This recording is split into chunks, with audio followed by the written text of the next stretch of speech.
Have you ever wondered how a pencil is made? Well, it all starts with three humble yet fundamental components: graphite, clay, and wood. Let's take a moment to appreciate these raw materials, each with their own unique characteristics. Graphite, a form of pure carbon, is the heart of the pencil, giving it the ability to leave a mark. This mineral, often mistaken for lead, is mined from the Earth's crust in various parts of the world. Then we have clay, the unsung hero of the pencil-making process. It's mixed with graphite to control the hardness of the pencil lead. Finally, there's wood, specifically cedar, chosen for its workability and pleasant aroma. This wood is responsibly sourced from sustainable forests, ensuring that our pencil making doesn't harm the environment. The journey of a pencil begins with these three humble materials, each playing a crucial role in what becomes an essential writing tool. So next time you pick up a pencil, remember the journey it's been on to reach your hand. Once the raw materials are gathered, it's time for them to transform. Like magicians, pencil manufacturers transform simple elements into something extraordinary. First up, we have graphite and clay, the heart of our pencil, the lead. The graphite, a form of carbon, is ground into a fine powder. This isn't the lead just yet. Enter the clay. When mixed with the graphite, the clay acts as a binder, holding the graphite together and allowing us to control the hardness of the pencil. The more clay, the harder the pencil, and the lighter the mark. Less clay makes for a softer pencil with a darker mark. This mixture is then wetted, extruded into thin rods, and baked at high temperatures. Voila! We have our pencil lead. Now let's talk about the wood. Typically, manufacturers use a type of wood called incense cedar. Why? Well, it's soft, easy to sharpen, and most importantly, it smells great. The wood is cut into slats and grooves are carved into them. Our freshly baked lead rods are then placed into these grooves. The next step is like a sandwich assembly. A second grooved wooden slat is glued on top, encasing the lead securely. The result?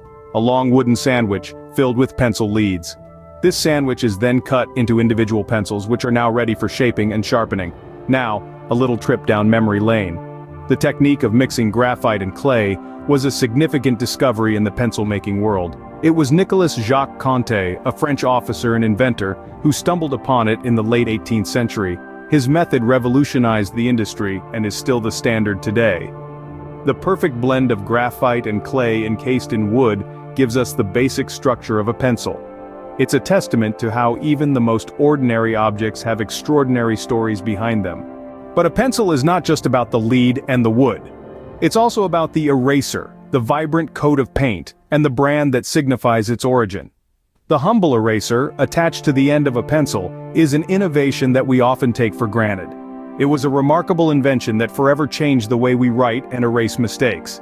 The process of attaching an eraser to the pencil is fascinating. A metal ferrule is crimped onto the pencil, holding the eraser in place. This simple yet ingenious addition has saved countless sheets of paper from being discarded.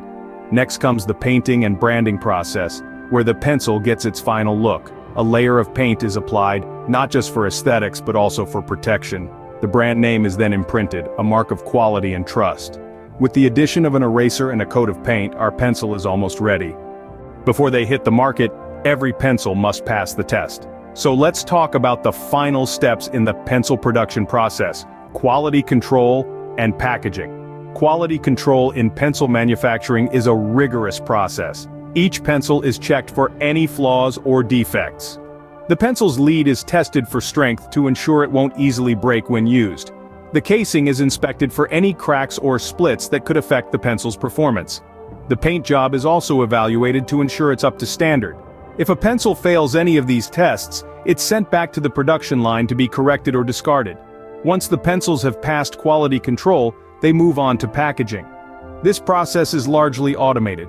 Pencils are sorted and grouped together, usually in sets of 12. They're then placed in boxes or tins, depending on the brand and the type of pencil. Some companies also wrap their pencils in paper sleeves for added protection. After packaging, the pencils are ready for distribution. They're transported to various retailers, schools, and offices around the world. They might travel by truck, ship, or plane, depending on their final destination. This quality control and packaging process ensures that when you pick up a pencil, it's not just any pencil. It's a tool that's been carefully crafted, tested, and packaged with the utmost care. Once the pencils pass quality control, they are packaged and ready to be distributed.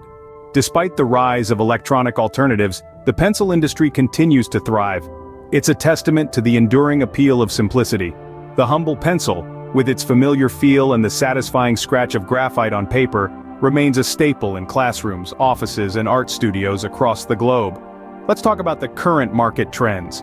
In a world that's increasingly digital, you might think that the demand for pencils would be dwindling. Yet, surprisingly, the opposite is true. The pencil industry has been experiencing steady growth for several years now. This growth is largely due to the continued demand in the education sector, where pencils are still the writing instrument of choice. But it's not just about education. The rise of adult coloring books and the sketching trend has also played a significant role in boosting the demand for pencils. Moreover, the industry is continuously innovating, with companies exploring more sustainable production methods and materials. The pencil of today might look much the same as the pencil of yesteryear, but it's a product of evolving technology and shifting consumer preferences. The pencil industry is not just surviving in the digital age, it's thriving. It's an industry that has learned to adapt and innovate, ensuring that the humble pencil continues to have its place in our desks and our hearts.